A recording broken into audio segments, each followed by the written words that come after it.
Hey,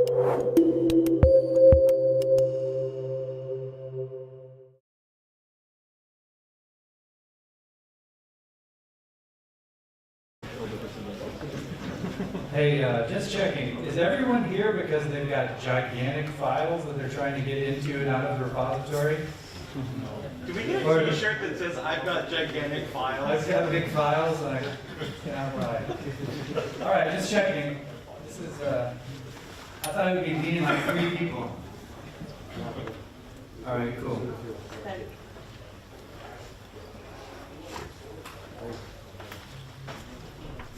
Is this a seat or is it someone's seat? Ah.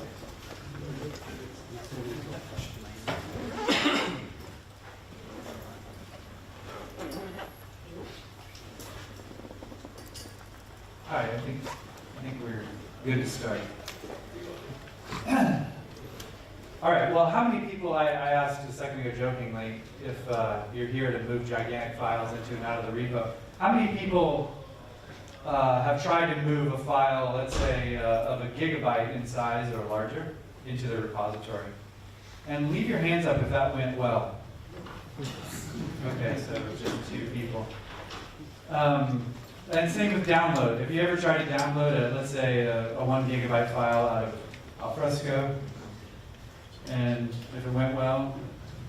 1 gigabyte is pretty doable. I'll show you some stats in a minute on larger files. And somebody asked me last night, what is a gigantic file? What is a large file? And it's relative to everyone. Everyone would have a different answer. For my purposes, a large file is in the tens of gigabytes and hundreds of gigabytes. And so that's what I'm talking about. And if you don't think that's big, then wow, you've got bigger problems than I do. All right, cool. Well, let's get started. What's the deal? What's the deal with large files? Well, as you know, Alfresco has no limits. There's no theoretical limit on the size of file that you can put in Alfresco. And that's because Alfresco puts your files on the file system. So whatever your file system can handle, Alfresco can handle, which is great. As long as you can get that file to Alfresco. And that's kind of the rub. So once you get that file to Alfresco, it's all good. But getting it there can be tough. Why? They take too long to transfer. Sometimes your session times out, and then your upload doesn't go. Sometimes the machine that the user started the upload on goes to sleep because they forgot that they should disable that or something, and then it goes to sleep. Sometimes I see rare, big files that a few files bytes truncated. Or users think they're in share and you upload a big file and it goes to 80% and then it sits there for 15 minutes and then the user is like, this is hung, and they cancel it. When if they would have just held on for 20 more percent, they would have maybe been successful. So, I mean, it requires a lot of hand-holding from end users to upload these files into Alfresco. And the poor people already have to deal with the 10, 20 gigabyte file, and then to make them deal with an HTTP-based transfer, that's just too much. That's just too much to ask. So, this talk is a somewhat technical case study about an approach that we used at one of my clients to significantly improve large file transfers. And I'll skip to the punchline. We improved upload and download by about 50 to 60% for very large files. So it's real. It's a real savings. My client is called. This client is called the Noble Research Institute. They are a research organization located almost smack dab in the middle of the United States. This part of the United States is very agricultural. There's a lot of crops. A lot of wheat is grown there. A lot of cattle. In the old days, you would have your cattle here, and then you would basically walk your cattle to Chicago, and they would eat on the way to Chicago, and by the time they got to Chicago, they were ready to be made into steaks and hamburgers. So this is just right where that all happened. And so this research organization is focused on improving agriculture, not just for the United States, but for all mankind, actually. And to date, they've given away a couple of $1 billion in grants and research and things like that to people who care about agriculture by doing research, producer relations, stewardship, education, and so on. They have about 400 employees, and those employees come from all over the world. Probably you all represent countries for people that have gone to this institute and done research. A lot of postdoctorate students go there and do work. My company is Metaversant. My company is a consulting firm that focuses on search, workflow, and document management solutions, founded in 2010. Now, the problem. So we've got this research institute. They have a lot of very large files. These files range from a few gigabytes in size to hundreds of gigabytes. The source of the files, where these files come from, is mixed. Some of these are generated internally by gene sequences, so they'll go in and sequence the genome of crops that they're growing. And sometimes they get data sets from other research institutions and then use those as part of their research. And actually, sometimes they share their data sets with other institutions. So that's, as you would imagine, with a research institution, it's a lot about sharing what's going on. And honestly, these researchers would probably prefer to not be bothered with Alfresco. They've already figured out how to move these files around, and they kind of know that Alfresco is out there. I think they just spend most of the time going, "Oh, please God, don't make me put my stuff in Alfresco." And it's not because Alfresco is bad; it's just because it's just an extra thing that they have to do. And so the problem is the governance team that is at this organization that is responsible for keeping track of all the data in the organization. They've mandated that everything in the organization must go into Alfresco. So files of all kinds, data sets of all kinds, no matter how big, have to go in to Alfresco. And now this is the part where somebody calls me and says, "Please help," because we have these researchers who don't want to put things in Alfresco because it's too hard, because the files are too big. So we tried lots of things to solve this problem. First, we tried desktop sync. That didn't work too well for a variety of reasons. We looked at the CMIS update content stream. So I don't know if you know it, but in CMIS, you can actually sort of append to the content stream. And this actually works pretty well. One small problem is that every time you append to the content stream, you create a new version. And so for a 25 gig file, if you're doing that in small chunks, you end up with a version history that's really deep. You can disable that. It's a little bit painful, so that wasn't a great thing for us to do. Next, we tried increasing timeouts. So a lot of the problem that you have with going over HTTP is that your session time out. But with files that are so big, there's no timeout large enough to beat this problem. So that's a losing battle. We tried using alternative protocols like the built-in FTP server within Alfresco. That was okay. Still not really preferred by the end users. We also did one problem was on uploads. If the upload did happen to fail, then they would have to start all over again and do another upload. And so I worked with Peter and Bagyat at Loftex to create a small share customization called resumable uploads. And that actually worked pretty well for uploads, but it only handles uploads. It doesn't handle downloads. And just a sidebar, this talk is not about resumable uploads, but just a sidebar, if that triggers something and you're like, yeah, that sounds pretty cool. You can go to, the customization is closed source, but it's based on a library called resumable.js. And so it just utilizes the HTML5 API. And then just share customization to put a button here. I like how the normal upload is a little skinny button, and then the large file upload is like a big thick button for doing those big files. And like I said, that worked pretty well for uploads that didn't handle downloads. And it required the researchers to use share.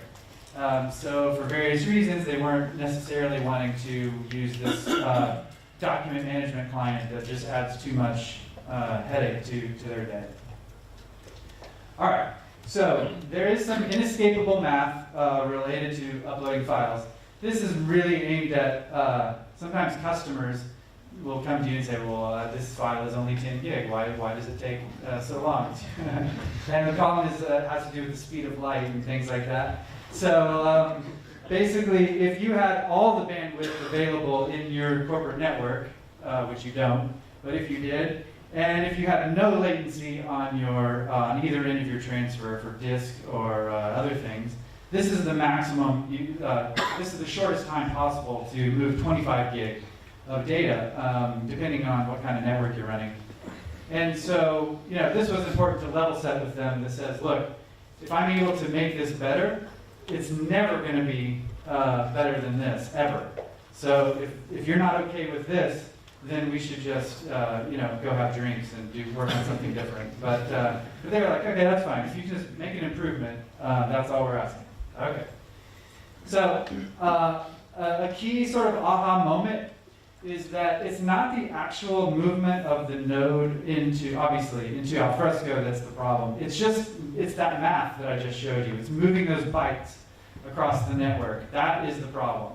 And so that's where I started to focus my time. Was if I could solve that problem, then I already know that like the bulk file system import tool, BFSIT, can very quickly, if you have the file sitting on the Alfresco server, the BFSIT is like that to move that file in there.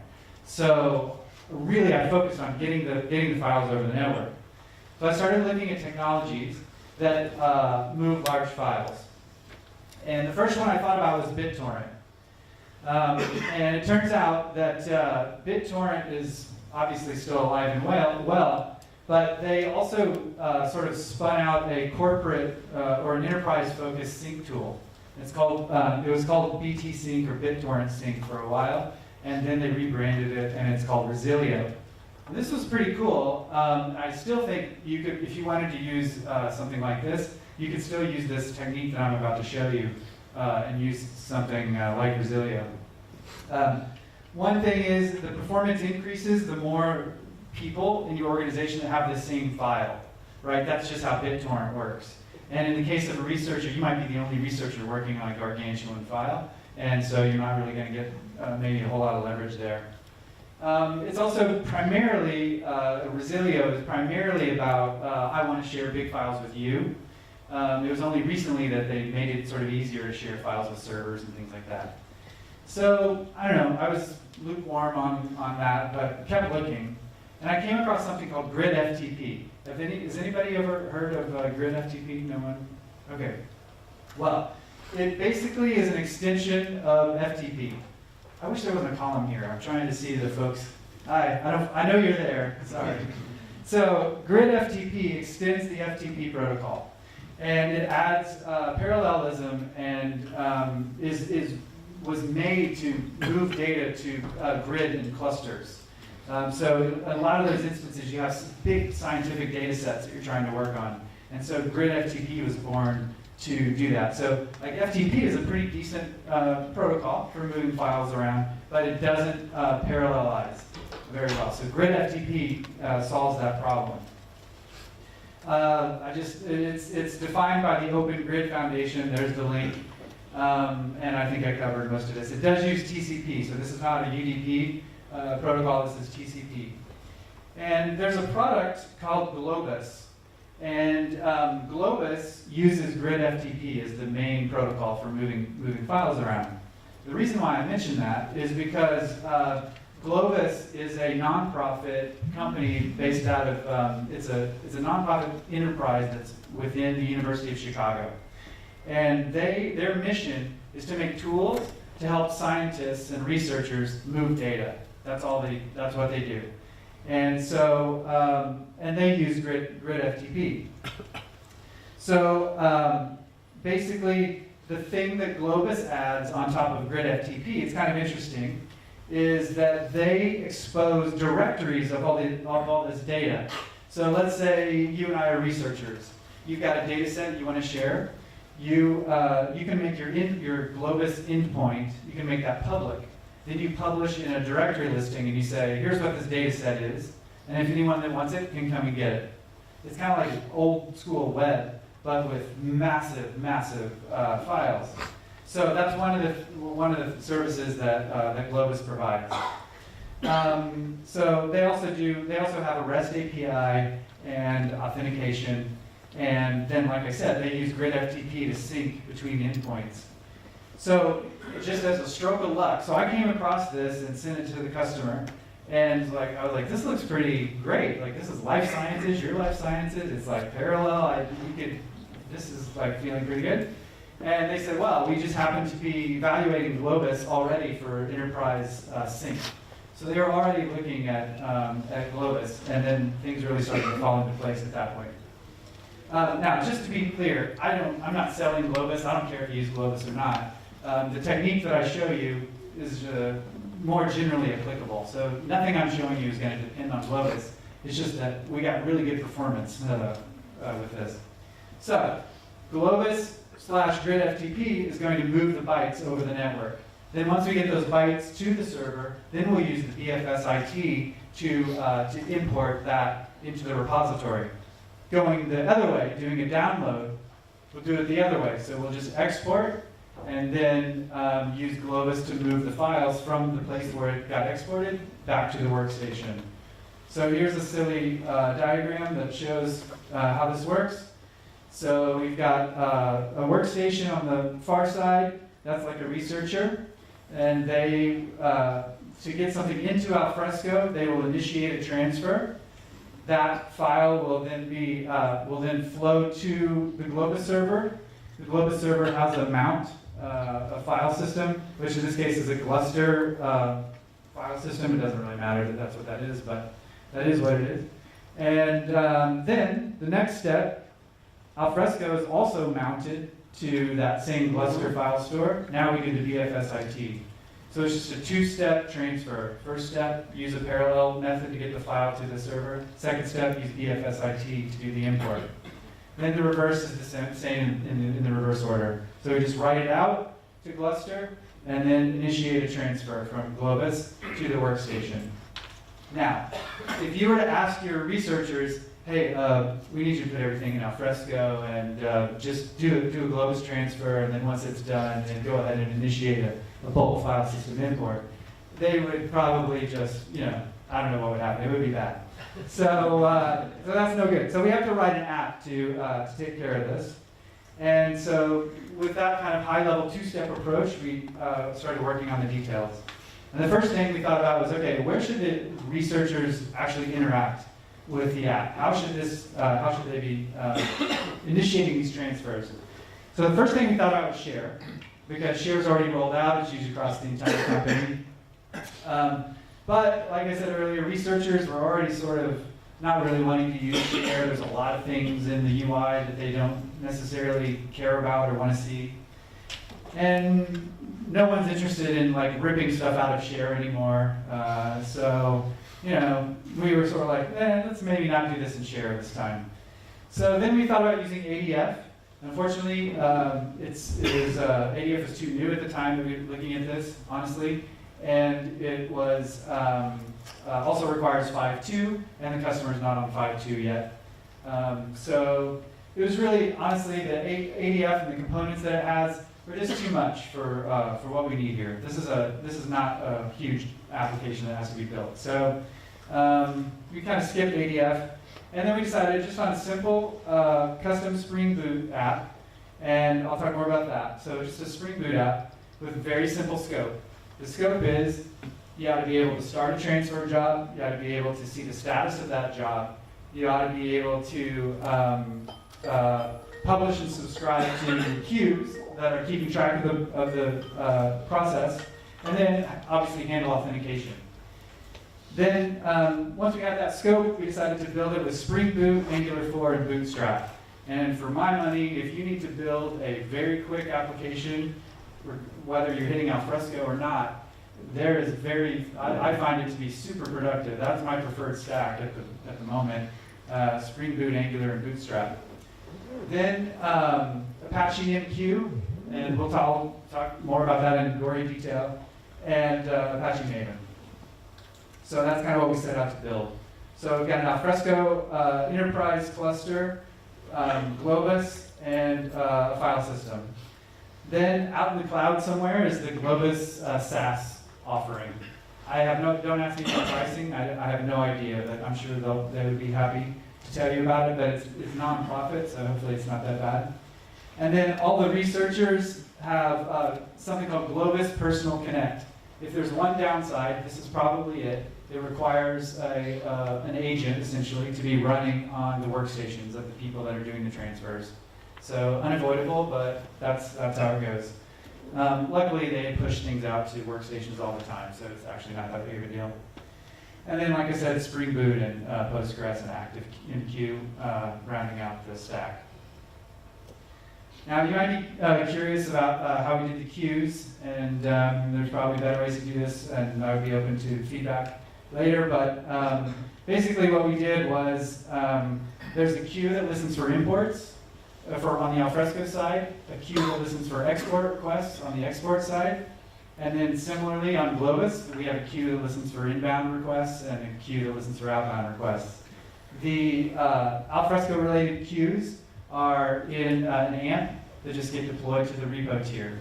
So they're sitting there watching MQ, and when they see a request, they're like, oh, I gotta do an import.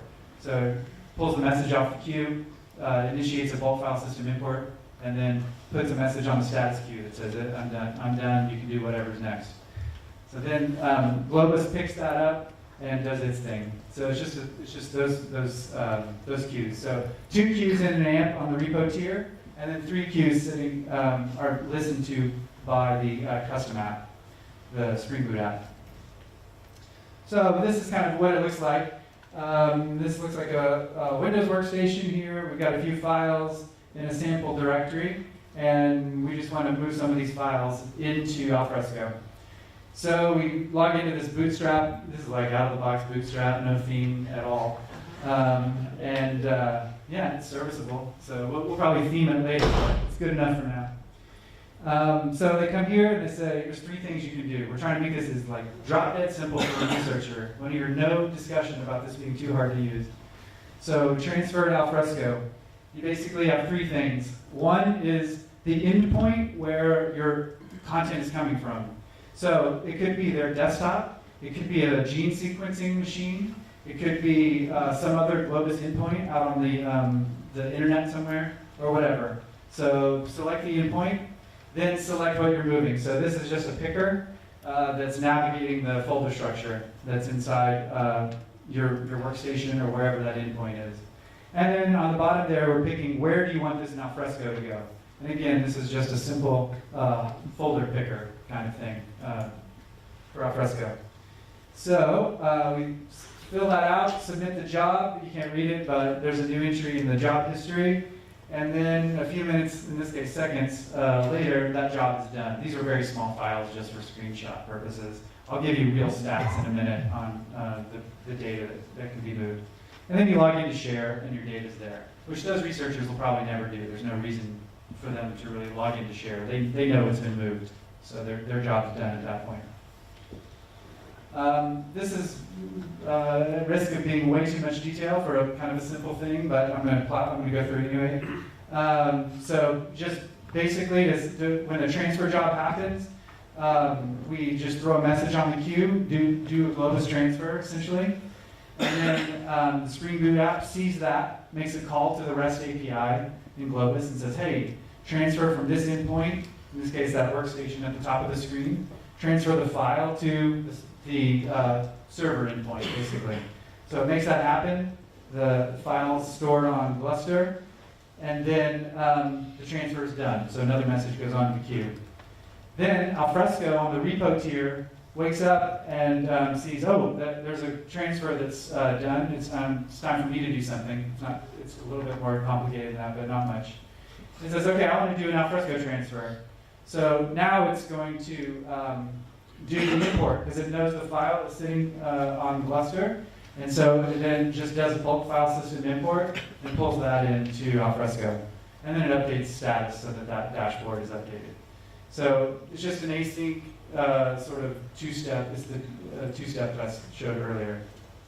Downloading is pretty much the same thing. Here are 4 Alfresco installers. These are roughly 800 meg in each. So a total of about 3.2 gig. We're going to download those to our workstation. So we go back into the app, we start a transfer, we go into Alfresco, we can find that export directory, I want the whole thing, and then we want to put it in on our Windows workstation. Submit it, the job goes in at 1714, and 1717, that's done. And then if we go back to Windows, we can see that the Alfresco installers are now sitting in the file Windows Explorer here. The Globus agent that you have to install on your workstation runs cross-platform. So this is Windows, but it works on Mac and other platforms as well. I feel like this is the details on the screenshots that I just showed you, but I think you kind of get the idea how it works. It's basically the same thing happening in reverse. All right, so you might be looking at the diagrams and you're seeing the green arrows fly all around. You're like, there's no freaking way that is faster than what we can do some other way.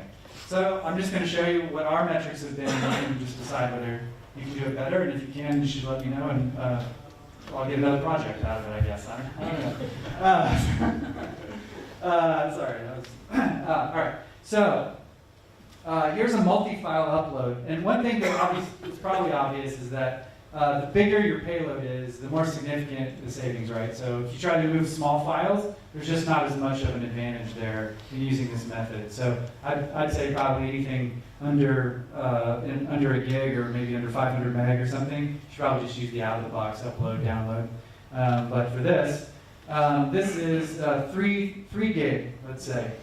Out of the box, that takes 5 minutes on this client, this customer's network. So you can do an upload of 3 gig in 5 minutes. That's a rate of 612 meg per minute.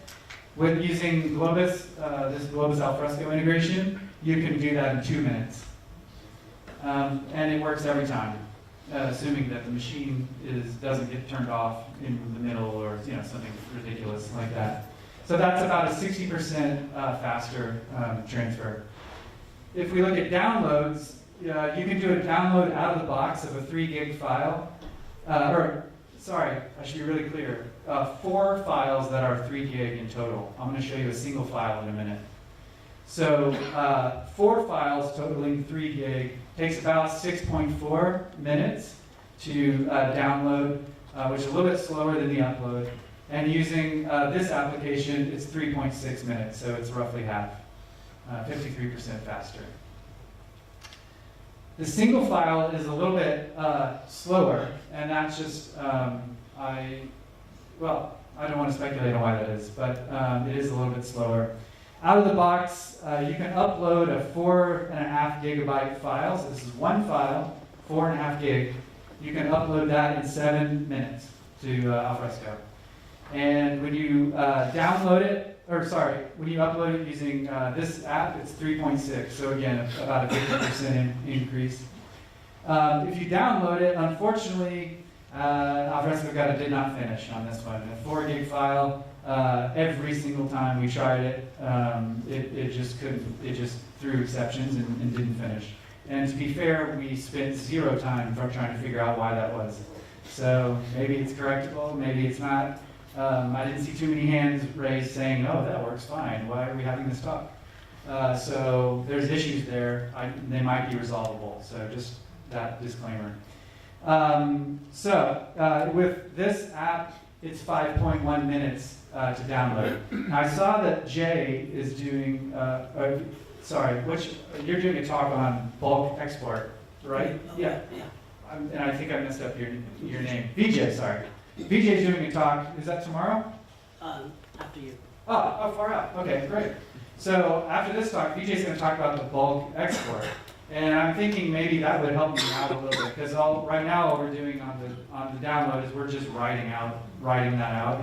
I think we could either do a move of the file and maybe save some time, or maybe your export is faster. So I'm definitely interested in looking at that. But it's 5.1 minutes.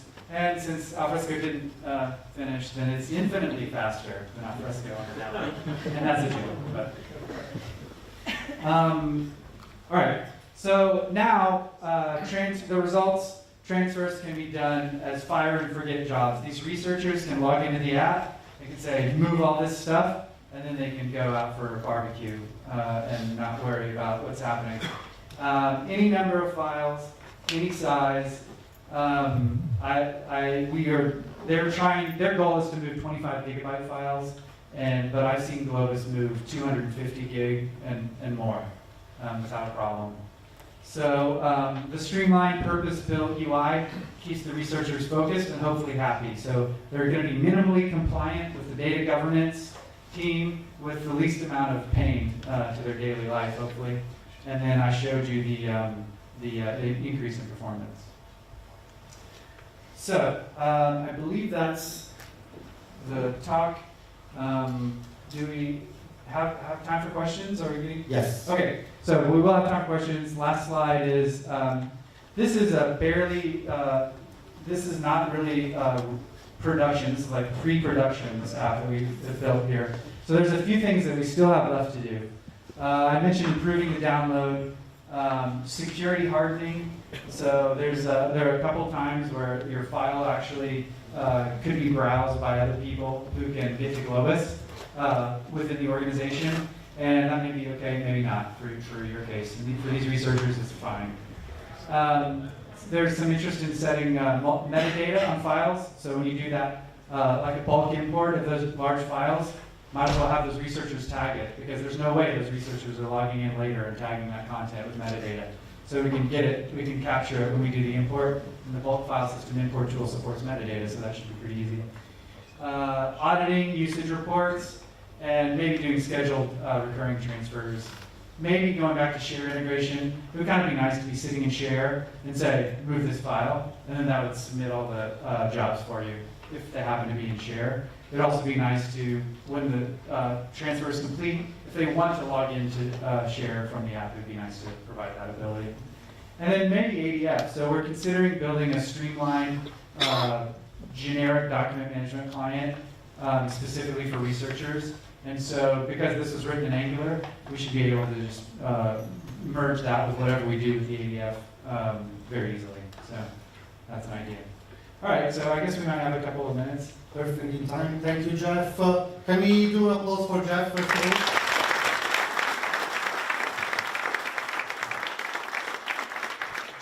I think we have time for questions. Any question?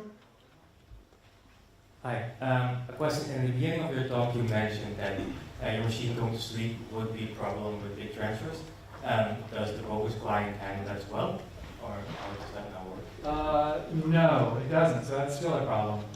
Yeah. I found that most of these researchers have workstations, and it's a little bit less of a problem. So, but it's just a general problem with large file transfers I've found with some of my other clients that are more laptop-based. So it's not really going to affect us that much. Any other question?